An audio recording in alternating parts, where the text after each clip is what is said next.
Avy baby, this is a special edition of reading because it's Thomas and Friends. This one is Thomas Breaks a Promise. Henry, are you going to help me turn the pages? Because Mommy's doing this very specially. All right. The seasons were changing on the island of Sodor. The leaves had begun to change color, and the air was growing crisp. Thomas the tank engine was feeling restless. Summer is almost over, and I haven't had any real fun, he complained. You're a fussy little engine, replied Gordon. We're not here to have fun, we're here to work. Well, that didn't make Thomas feel any better. I'd rather be fussy and fun than bossy and boring, he retorted. The next morning, Sir Topham Hatt called the engines together. We're opening a new branch line tomorrow, he told them. I need one of you to check the signals on the new line to see that they're all working properly. Who will volunteer? I will, Thomas piped up. I promised to check very carefully. Checking signals wasn't much fun, but it was better than being bossed around in the train yard. Off you go, said Sir Topham Hatt. And be sure to check every signal, Thomas. Safety is our first concern.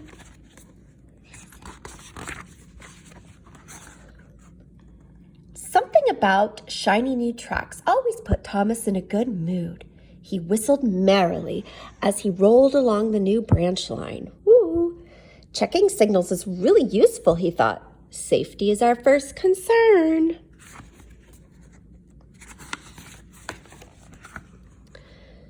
Each time he saw a signal, Thomas made sure that the arm was up in the right position. He also checked to see that the signal lamp was working so it could be seen at night.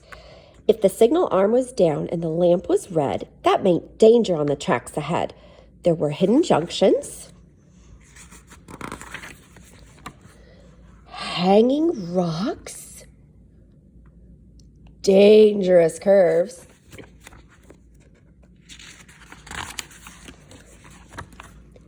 and steep hills.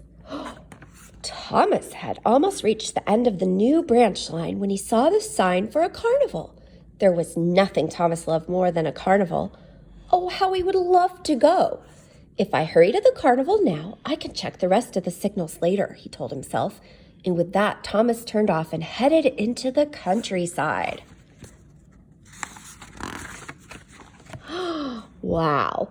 The carnival was splendid. There were games and rides and cotton candy, and there were lots of children. Look, it's Thomas, they cried, and ran to greet their favorite blue engine. Not Gordon, I guess. When Thomas got back into the train yard, Sir Topham Hatt was waiting.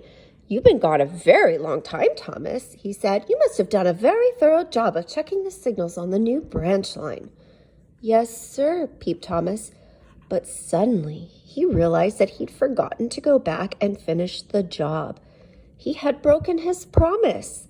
But how could he tell that to Sir Topham Hatt? Good, Sir Topham Hatt beamed. Then everything is ready for tomorrow's grand opening. Thomas gulped. What if there was trouble? What if one of the unchecked signals didn't work? I know, thought Thomas. I'll get up very early tomorrow and go and check the rest of the signals before the grand opening.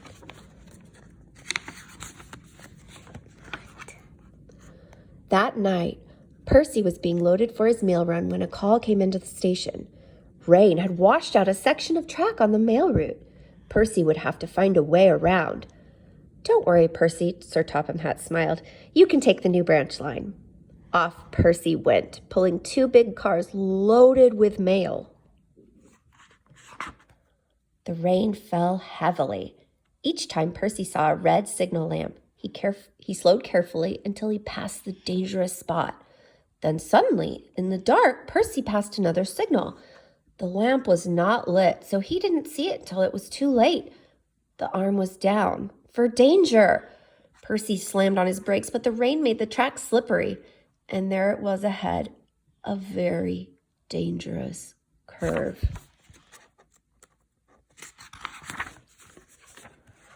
Oh, no! Cried Percy. He closed his eyes and did his best to hold on through the turn. Crash! One of the mail cars flew off the tracks and was smashed to bits. Percy shivered from fear from his close call.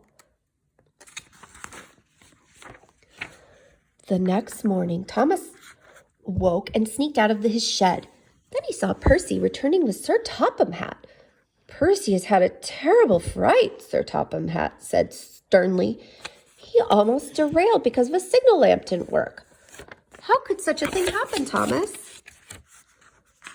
Oh, no, I'm so sorry, sir, Thomas sputtered, and it all came rushing out about the carnival and the children and about how he'd forgotten to go back and finish the job.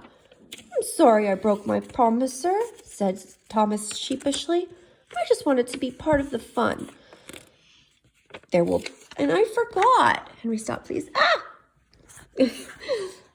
There will be no fun for you for quite some time, Sir Topham Hatt scolded. Percy will run your branch line until you've gone and checked every single signal on my railway.